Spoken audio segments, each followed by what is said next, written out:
Le 28 mars dernier, il a été sacré Mister Côte d'Ivoire 2026. Il nous a marqué par son éloquence et son charisme. Touré Migadji Herman est dans Fashion Addict et il nous parlera de son parcours brillant. Si vous êtes férus de mode et de tendance, soyez les bienvenus dans Fashion Addict.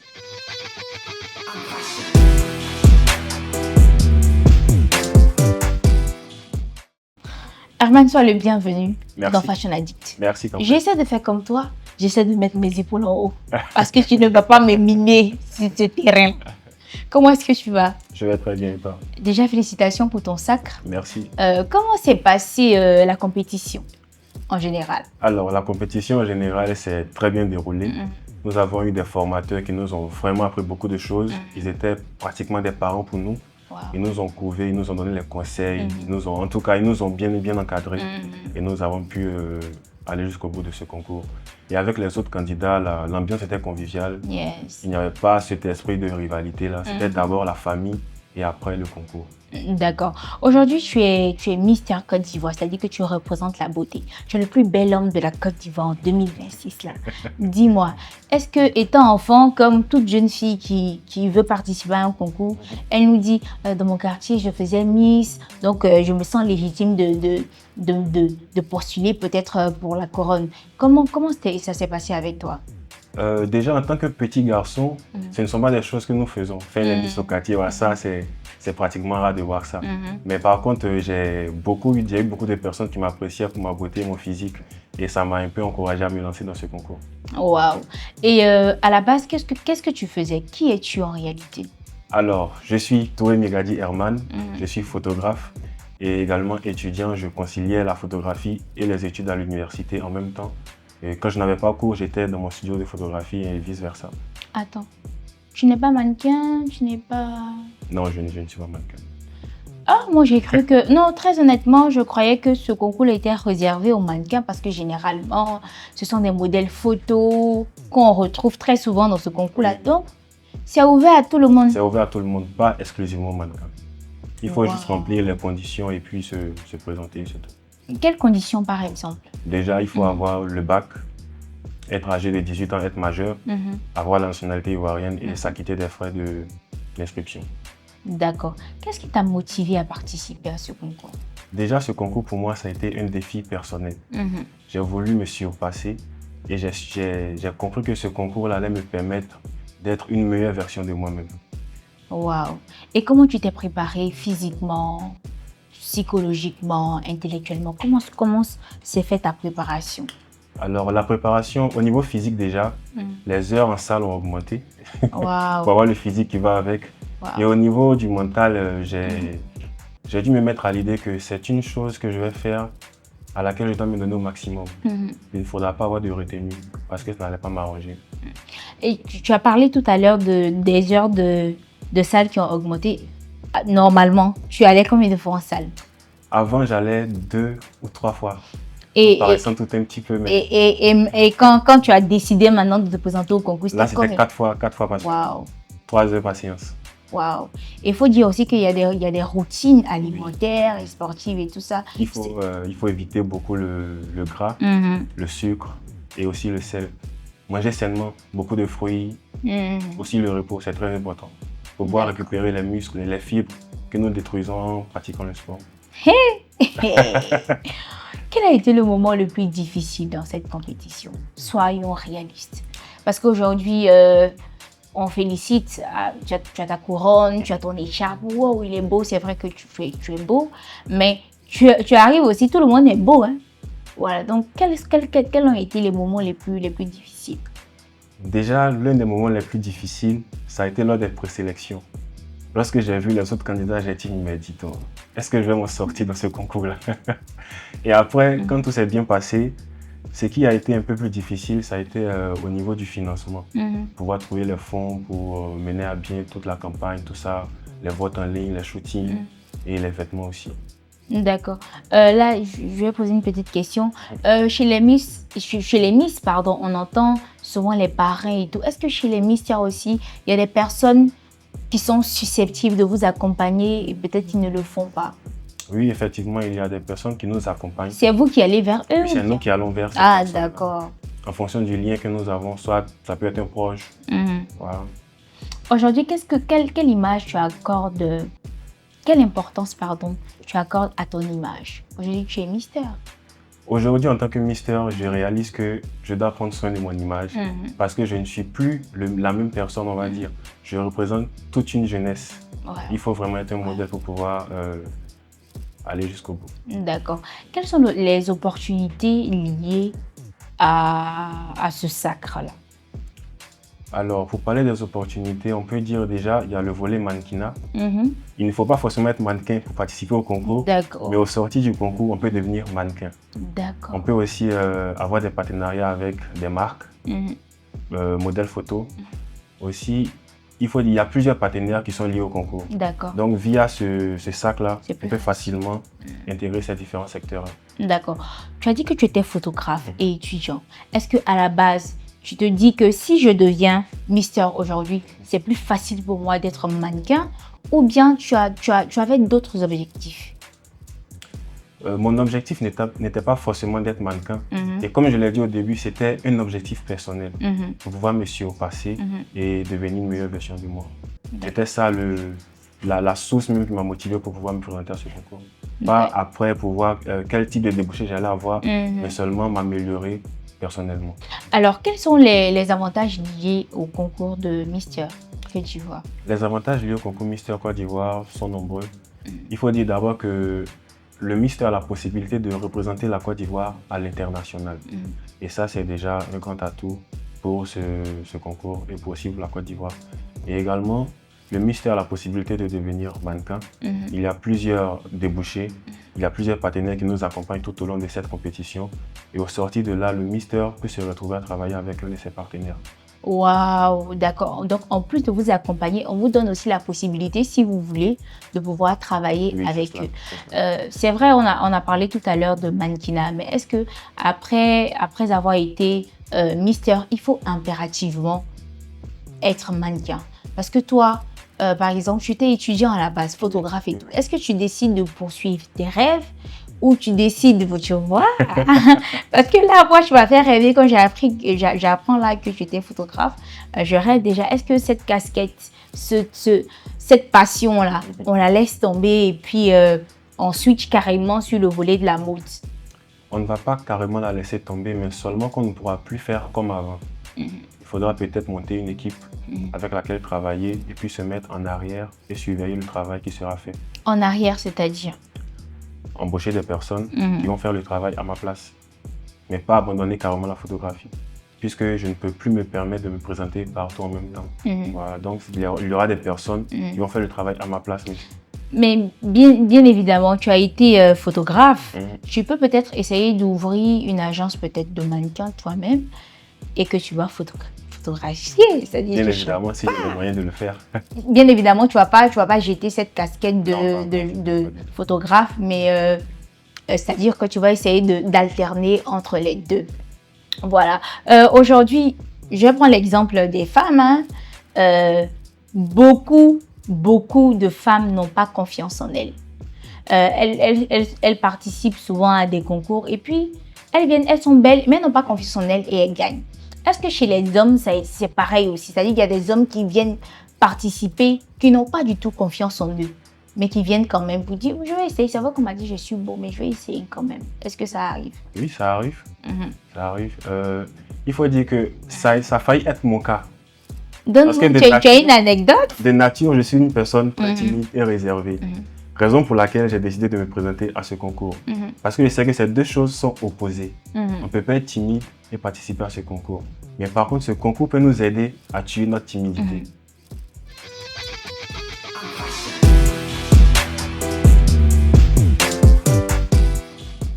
Donc, ça vous permet de surpasser votre timidité. Oui. D'accord. Aujourd'hui, comment est-ce que vous gérez, vu que vous n'êtes plus timide, comment est-ce que vous gérez le public, vos fans? Comment est-ce que vous les gérez?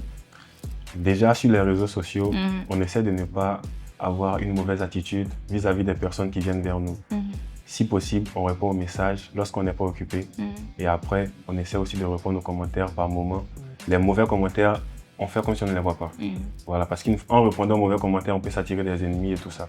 Donc, on évite tout ce qui est bad buzz et puis on essaie d'avoir une image correcte. Et dans la vraie vie, par exemple, tu étais quand même avec tes potes du quartier. Aujourd'hui, ça mouche chez toi. Tu es Mister, tu as une couronne en or, certainement. Comment est-ce que tu gères ça? Non, mais rien ne change. Les potes restent les potes. C'est pas pour un mandat d'un an qu'on va tourner le dos aux amis. D'accord. Est-ce que tu souhaiterais t'engager dans une cause?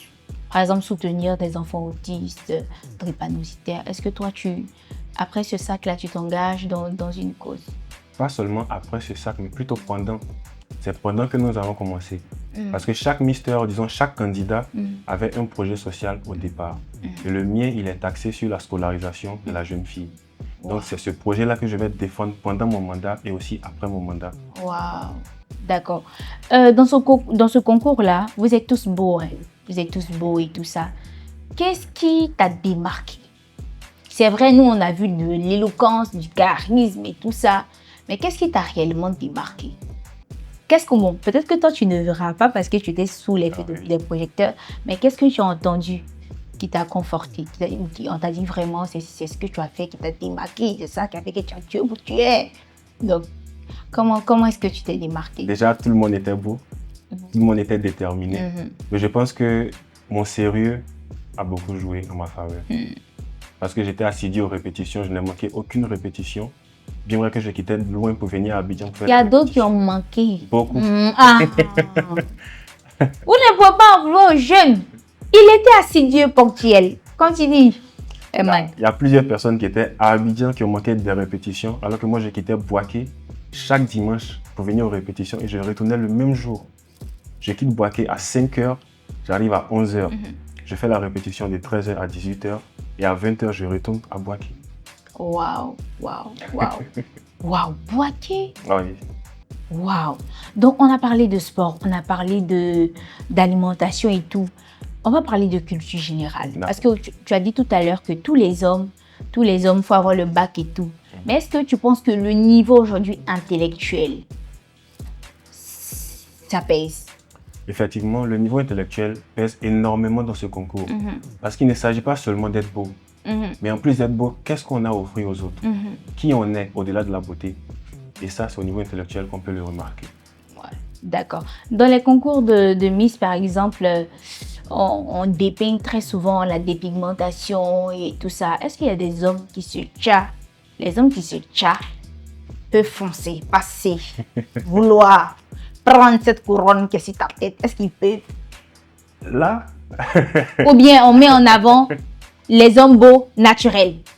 Je dirais plus les hommes beaux naturels. Ah. Parce que là, en étant mister, on devient un modèle. Il ne faudrait pas prendre une personne qui n'a pas assez de valeur. Excuse-moi, parce qu'il y a des hommes qui volent les pommades. Qui volent les pommades? Ah non, là je crois pas, là je crois pas. Tu vois ça, ils volent les pommades, on dit c'est pas bon. Vous qui prenez les pommades, vous ne pouvez pas partir. Vas-y. Non, pas qu'ils ne peuvent pas partir. Tout le monde est apte à participer au concours. Mais seulement après, il faudrait que le vainqueur soit un modèle. Et c'est là que le choix s'effectue. Tout le monde est libre de participer. C'est pas parce que tu participes que tu vas gagner. Ouais. D'accord. Après, ça se passe bien, tu es l'heureux mister et tout ça. C'est quoi l'ambiance avec les perdants? Avec les perdants, je n'ai aucun problème. Tout va bien. Tout va bien. On cause, on échange, on s'envoie les textos. Déjà, comme je l'ai dit, c'était d'abord une famille avant la compétition. D'accord. La compétition venait en arrière-plan. Donc, on a toujours gardé ce lien de fraternité-là et la compétition n'a vraiment rien changé en plus. D'accord. Je me rappelle une époque, il y a eu un concours de Mister aussi où il y a un candidat qui était confronté à une question de homosexualité et tout ça. Je ne dis pas que c'est le cas, c'est ton cas. Moi, dans ta façon de parler, je vois que tu es très intelligent, déjà que tu es photographe et Merci. tout. Est-ce qu'il y a des stéréotypes liés à ce concours-là? Effectivement, il y a énormément de stéréotypes liés à ce concours. Mais il ne faut pas seulement juger quelqu'un à ce qu'on voit. Il faut essayer de connaître les personnes, échanger avec ces personnes-là. Et ce n'est pas parce qu'on participe à Mister Côte d'Ivoire qu'on est forcément homosexuel. Waouh, merci. Merci. D'accord. J'ai regardé un peu ton profil. J'ai vu de jolies photos là-bas. Donc, on va faire ton top 3. Top D'accord. 3, Touré-Eman.